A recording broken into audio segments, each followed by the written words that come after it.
જુનાગઢ જિલ્લાના ભેસાણના વિશ્વવિખ્યાત એવા પરબધામમાં સોમયાગ યજ્ઞ પરમ પૂજ્ય કરશનદાસ બાપુના હસ્તે કરવામાં આવ્યો હતો। પરબધામની ભૂમિમાં સંત સરભંગ આશ્રમમાં રાજ શ્રી યજ્ઞ, અશ્વમેધ યજ્ઞ, વાજપેયી યજ્ઞ વગેરેમાં સોમયાગ યજ્ઞ શ્રેષ્ઠ રહેલો છે, જેમાં સર્વ દેવી દેવતાઓને તૃપ્ત કરવામાં આવે છે। આ યજ્ઞ કુંડમાં લાખો આહુતિઓ આપવામાં આવે છે, જેનો આજે છેલ્લો દિવસ હતો, જેમાં બીડું હોમવામાં આવ્યું હતું। આ અવસરે ખાસ કરીને એક કોમી એકતાનું ઉદાહરણ આપ્યું હતું, જેમાં ભેસાણ વિસાવદરના મુસ્લિમ સમાજના આગેવાનોને સાથે રાખી અને મુસ્લિમ સમાજના લોકો દ્વારા સ્વયંસેવક બની ખડે પગે સેવાઓ આપી હતી, જેમાં ગરીબો માટે બાપુ દ્વારા સ્ટોલ ઉભા કરવામાં આવ્યા હતા, જેમાં ગરીબોને સુવર્ણ દાન, વસ્ત્રદાન, અન્નદાન આપવામાં આવ્યું હતું। આ તકે હજારો ગરીબોને લાભ મળ્યો હતો। લાખો ભાવિ ભક્તોએ આ યજ્ઞનો લાભ લીધો હતો, જેમાં ભક્તોએ ભજન અને ભોજનનો લાભ લીધો હતો, જેમાં નામી અનામી સાધુ સંતોએ પણ ભાગ લીધો હતો।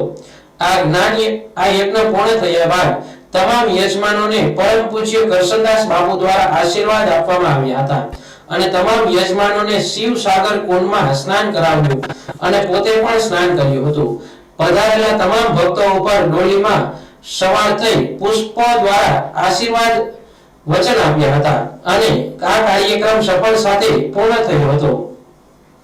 સતદેવદાસ અમરદેવદાસ આજે પરબધામમાં પૂજ્ય કરશનદાસજી બાપુ દ્વારા 3 દિવસનું ભવ્યાતિ ભવ્ય સોમ વસંત યજ્ઞોત્સવનું આયોજન થયું છે અને એ આયોજનમાં આજે હજારો લાખો માણસોએ ભાગ લીધો છે અને આ યજ્ઞ એટલો બધો મહાન યજ્ઞ છે કે વેદોમાં એનું ખૂબ જ વર્ણન છે અને કેટલા વર્ષો પછી અહીંયા સનાતન ધર્મમાં આ માત્ર પહેલો સોમયાગ યજ્ઞ થયો છે અને સોમયાગ યજ્ઞ પરબધામની અંદર આજે એની પૂર્ણાહુતિ છે અને તારીખ 1, 2 અને 3, 2025ની અંદર આ સોમયાગ યજ્ઞનો આજે કાર્યક્રમ સંપન્ન થયો છે।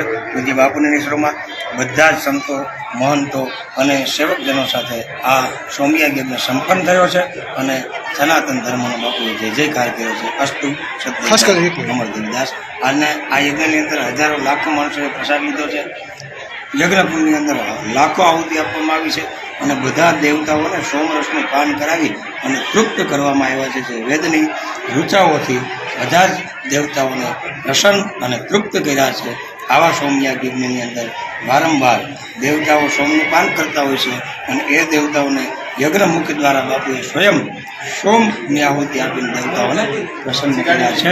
આ સોમયાગ યજ્ઞની અંદર આવતા દરેક પ્રકારના જે દાનો છે એમાં અન્નદાન, વસ્ત્રદાન, સુવર્ણ દાન, સોનાનું દાન, રજત સિક્કાના દાન અને યજમાનોને બધા જ ગરીબ વૃદ્ધાઓને બધાને આ દાન કર્યું છે અને આજે બાપુએ સનાતન ધર્મની નિશ્રામાં સર્વધર્મ સંભાવ રાખીને અમારા ભેસાણ અને વિસાવદરના મુસ્લિમના અગ્રગણીઓ એમને પણ બોલાવીને બાપુએ ખૂબ વ્યવસ્થિત રીતે એમની સાથે એક ધર્મનો સંભાવ કરી અને એક હાથ મિલાવી અને સાથે રહીને ધર્મની અંદર બધા જોડાવું એવો બાપુએ આદેશ કર્યો છે। અસ્તુ સતદેવદાસ।